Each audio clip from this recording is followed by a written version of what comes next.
এই ex boyfriend আর তার x গার্লফ্রেন্ডকে, আর সেটাও এই ঘন জঙ্গলের মাঝখানে। আর যদি ওরা এখানে 30 দিন কাটাতে পারে, আমি তাহলে ওদের দেবো $2,50,000। I hate you. গ্র্যান্ট আর অ্যাশলি একটা সম্পর্কে ছিল, তারপর গ্র্যান্ট ন্যাশনাল টেলিভিশনে এই সম্পর্কটা ভেঙে দেয়। তোমায় আমার একদম ভালো লাগে না। আমি সব থেকে সেরা। ক্যাম্পে তোমাকে স্বাগত। ও আমি এসো, একে এসো। চিনি। আমি একটুখানি মিথ্যে কথা বলেছি। এখানে তুমি আর তোমার এক্স গার্লফ্রেন্ড শুধু নেই, এখানে তোমার 5 জন এক্স গার্লফ্রেন্ড রয়েছে। তাহলে চলো এক্সদের সাথে দেখা করে আসি। দেখা করে ভালো লাগলো। এটা অদ্ভুত। 30 দিন পরে যারা এখানে টিকে থাকবে তারা ভাগ করে নেবে ওই $2.5 লাখ। আমাদের এখন কিছু কাঠ জোগাড় করতে যেতে হবে। যাই হোক, দেখা করে ভালো ঠিক লাগলো। আছে, তাহলে সবাই মজা করো। আমি যখন এখানে এসে গেছি তাই আমি ভাববো আমি এখন সম্পূর্ণ একা, পুরোপুরি একা। গ্র্যান্ড সম্পর্কে কেউ কিছু ভালো বলবে? ও আমার জন্য একটা গান লিখেছিল। ও আমার জন্য গান গেয়েছে। ও আমার জন্য একটা গান লিখেছিল, কিন্তু পরে অন্য মেয়েকে শুনিয়েছিল। আমি যথাসম্ভব চেষ্টা করবো এখানে যতটা সার্ভাইভ করা যায়। যখন ও নিজেই আগুন জ্বালাচ্ছিল তখন ওর এক্স গার্লফ্রেন্ডরা ওকে নিয়ে গুজব ছড়াচ্ছিল। সবাইকে দেখায় ও খুব ভালো, এমন করে যেন ও সবেতে পারফেক্ট। আচ্ছা, আমরা এই বিষয়ে আর কত গল্প করব? আর এই গল্প ঘন্টার পর ঘন্টা চলতে থাকে, এমনকি রাত পর্যন্ত। সত্যি বলতে আমার ওর মুখটাও আর দেখতে ইচ্ছে করে এই না। কারণেই আমার মেয়েদের খুব ভয় লাগে। আমার মনে হয় না তুমি এই কারণেই অবিবাহিত। জিমি, এটা প্রতিটা ছেলের একটা দুঃস্বপ্ন। আর এই অবস্থা আরো খারাপ হলো। হাই। High high. তাহলে তোমরা কি করতে চাও? তোমার সাথে কিছু করতে চাই না। অ্যাশলি, আমরা এখনো কথা বলিনি। তুমি এত রেগে আছো কেন? আমি রাগ করিনি, আর এসব করে কোনো লাভ নেই। আমার সাথে আবার পরিচয় করো। আমার কোনো প্রয়োজন আর নেই। আমি এটা জানতাম না, কিন্তু এটাই হয়ে উঠলো আমার দেখা সবচেয়ে তীব্র প্রতিশোধের গল্প। আমি প্রতিশোধ নেব, আর এই টাকাটা ওর জেতার কোনো মানেই ওর হয় না। প্ল্যান হলো সব সময় আমাকে শাস্তি দেওয়া। ও এটা ইচ্ছে করে করছে যাতে আমার কষ্ট হয়। এটা তোমার শেষ সুযোগ অ্যাশলি, আমি মিথ্যে বলছি না। তুমি হলে সবচেয়ে জঘন্য মানুষ। সত্যি। Grant, I love you. এদের মাথা খারাপ হয়ে গেছে। সবার তাহলে প্রথম রাত কেমন কাটলো? আমাদের খুব ভালো সময় কাটছে। তো বেশ ভালো। এখানে যেহেতু তোমরা 24 ঘন্টা কাটিয়েছো, তাই প্রত্যেক দিকে একটা করে সিক্রেট আছে। আমার ভয় করছে। আমার সাথে এসো গ্র্যান্ড। প্রত্যেক 5 দিন অন্তর তুমি ওদের মধ্যে একজনকে এলিমিনেট করে বাড়ি পাঠাতে পারবে, যতক্ষণ না একজন বাকি থাকছে। এখন আমি তোমাদের যেটা বলবো সেটা ও জানে না।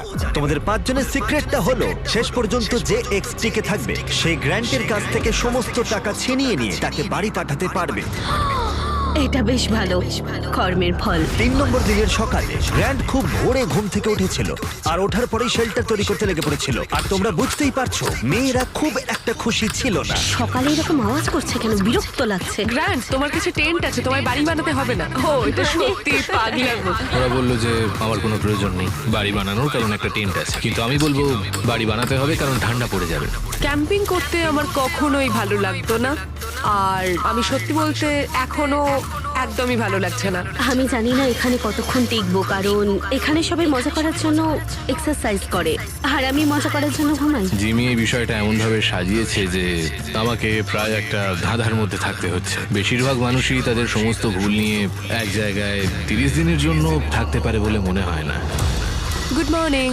এটা 5ম দিন, তার মানে মিস্টার বিস্ট আসছে আজকে। আজ হলো এলিমিনেশন ডে, আর আমি চুজ করব যে আমি কাকে এলিমিনেট করতে চাই। চলে এসো। এবার ভয় লাগছে। এলিমিনেশনের জন্য হাত রাখা। গ্র্যান্ড, তুমি এদিকে আছো। তুমি কি জানো হাতুড়িটা কোথায় আছে? ও ওয়াও, ওই হাতুড়ি দিয়ে হাত ভাঙবে। বাস্তবে এটা করেছে ও। তুমি সোজা কথা বলতে পারো না? এটা বেশ মজার। ও মজা। প্রত্যেক 5 দিন অন্তর গ্র্যান্ড তোমাদের মধ্যে একজনকে বাড়ি পাঠাতে পারবে, যতক্ষণ না একজন বাকি থাকছে। আর সেই ব্যক্তি এবং গ্র্যান্ড যদি 30তম দিনেও টিকে থাকে, তাহলে তারা দুজনেই ভাগ করে নেবে এখানে রাখা $2.5 লাখ।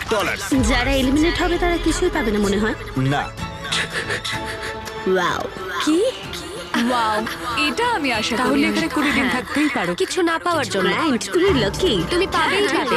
তোমার তো আমাদের ঠকানোর জন্য পুরস্কার পাওয়া উচিত। এটা বেশ ভালো বলেছো। হার্ট স্ম্যাশ হয়ে যাওয়ার আগে ওরা বেশ ভালোই কথা বলছে। আরে, হ্যাঁ, আমি ওর সাথে একটু ভালো ব্যবহার করতাম, হয়তো একটু খুব সুন্দর বা খুব খুব ভালো। handsome। হ্যাঁ, তাহলে ওটা ছিল গ্র্যান্টের সিক্রেট। তুমি জানো সিক্রেটটা কি? তোমরা কি কেউ ওকে বলেছো? আমি জানি না ওদের সিক্রেটটা কি। অনেক বড় সিদ্ধান্ত নিতে দিয়েছো আমাকে। এখানে প্রত্যেকটা মেয়ে কিছু না কিছু চায়, আর এখন আমাকে সেটা কেড়ে নিতে হবে। আর এই সিদ্ধান্ত নেওয়াটা আমার জন্য কঠিন। ঠিক আছে মেয়েরা, খেলা এখন তোমাদের হাতে। আমরা এত দূর এসেছি, তাই আমাদের মধ্যে মনে হয় না কেউ ছাড়বে। এখানে ভিক্ষে করে আমরা থাকতে আসিনি। আমরা এখানে কিছু একটা কারণে এসেছি। ঠিক আছে, সময় হয়ে গেছে। এখন তোমরা তৈরি হলে বলবে। গ্র্যান্ড হাতুড়িটা তোলো আর বেছে নাও এই 5টা হার্টের মধ্যে তুমি কোনটাকে ভাঙবে। The grim reaper. Oh my God. আমি যাব, আমার সামনেই আছে।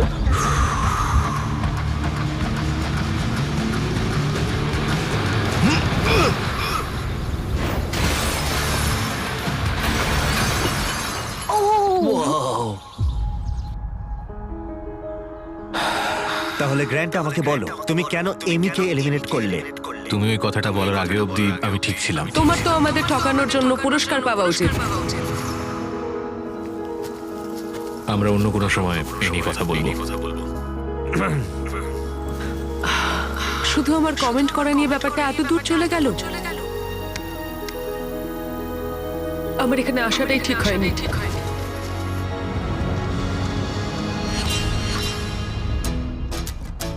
গ্র্যান্টের সমস্ত এক্সদের মধ্যে ওর আর অ্যাশলির সম্পর্ক ছিল সবচেয়ে দীর্ঘ এবং সবচেয়ে গভীর। আমি নিজেকে বোঝাচ্ছিলাম যে এই মানুষটাকে আমি একদিন বিয়ে করতে চাই। গ্র্যান্ট অ্যাশলিকে সবার সামনে একদিন চূড়ান্ত পরিমাণ অপমান করেছিল। তাছাড়া গ্র্যান্টের তখনও ধারণা ছিল না যে মেয়েরা তার কাছ থেকে শেষ পর্যন্ত সমস্ত টাকা ছিনিয়ে নিতে পারে গোপন কৌশলে। ও ভাবছে যে ও অর্ধেক টাকাটা পেয়ে যাবে। আমার মনে হয় ও সিক্রেটটা ভুলে গেছে। তো আমি অ্যালিসা, জুলি আর অ্যাশলি গ্র্যান্টের সমস্ত টাকা নিজেদের জন্য চুরি করার একটা পরিকল্পনা করেছি। ও মনে করে যে এই শোটা পুরোপুরি ওর, আর ও এখন একটা বাড়ি তৈরির জন্য চেষ্টা করছে। আমরা চাই যে অ্যাশলি যাতে ওর প্রতিশোধ নিতে পারে।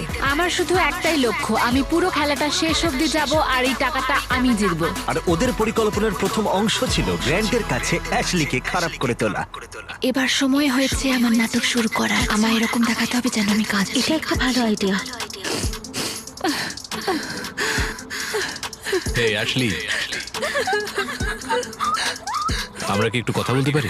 আমার সময় চাই। ঠিক আছে, তুমি রেডি হয়ে বাইরে এসে আমার সঙ্গে কথা বলো। আমার কাছে এই ড্রপ আছে।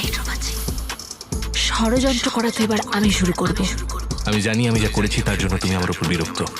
মুভ অন করাটা তোমার জন্য খুব একটা সহজ হতো না। থ্যাংক ইউ এটা বলার জন্য। আর যখন অন্য মেয়েরা অ্যাশলির পারফরমেন্স উপভোগ করছিল, তখন অ্যালিসার মনে অন্য কিছু চলছিল। ও তখনও পর্যন্ত বেশ চুপচাপ ছিল, কোনো কথা বলেনি। এটা দেখতে যতটা সহজ ততটাও সহজ নয়। এখানে প্রচন্ড ঠান্ডা, আমি কয়েকদিন স্নান করিনি আর আমি ঠিকঠাক ভাবে খাইও নি। হে গ্র্যান্ট, একটু কথা বলা যাবে? হ্যাঁ নিশ্চয়ই, বলো। আমি এই চ্যালেঞ্জে এসেছিলাম এটা ভেবে যে আমি মানসিক দিক থেকে ভালো থাকবো, কিন্তু এটা হয়নি। তাই আমি সিদ্ধান্ত নিয়েছি যে আজ রাতেই আমি চলে যাব। এখন এখানে প্রচন্ড ঠান্ডা, তার সাথে পোকামাকড় আর নোংরা। আমি স্নানও করতে পারছি না। একটা হাত করতে পারি? আর অ্যালিসা চলে যাবার পর গ্র্যান্ট মেয়েদের অভিজ্ঞতা সম্পর্কে একটু মনোযোগ দিতে শুরু করলো। বনের এই প্রিন্সেস ল্যান্ডে তোমাদের স্বাগত। ওরা কফি খেতে খেতে ঘুম থেকে উঠছে। আমার ক্রিমার চাই আমি না। এখন ব্রেকফাস্ট বানাবো। না, গ্র্যান্ট বলছে আমাদের প্রিন্সেস ট্রিটমেন্ট দেবে। আমি এই পটগুলো পরিষ্কার করলে তোমাদের কোনো অসুবিধা আছে? আমি এখানে অন্য কিছু বানাতে পারি। তুমি আমাদের জন্য একটা সুইং সেট বানাও, ওটাকে বেশ ভালো লাগবে। ওকে, আমাকে একটু মাথা খাটাতে হবে এটা বের করতে। Thank you.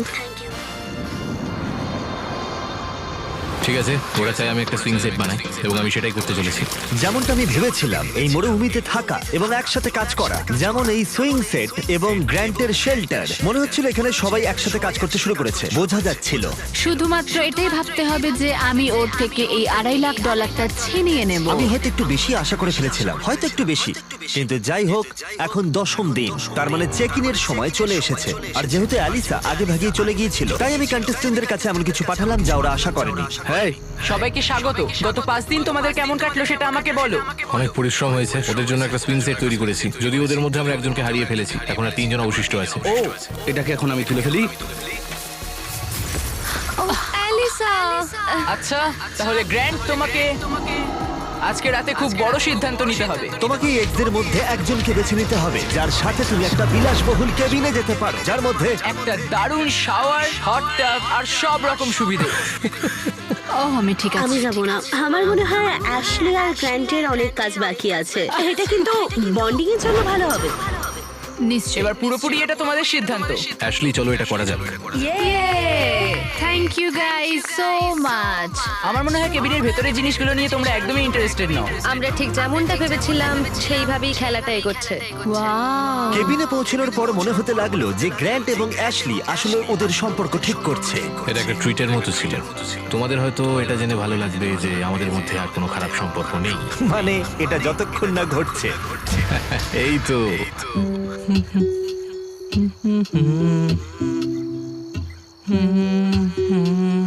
গ্র্যান্ড সম্পর্কে কারো কি কিছু ভালো বলার আছে? ও আমার জন্য একটা গান লিখেছিল। ও আমার জন্য গান লিখে অন্য একটা মেয়েকে শুনিয়েছিল।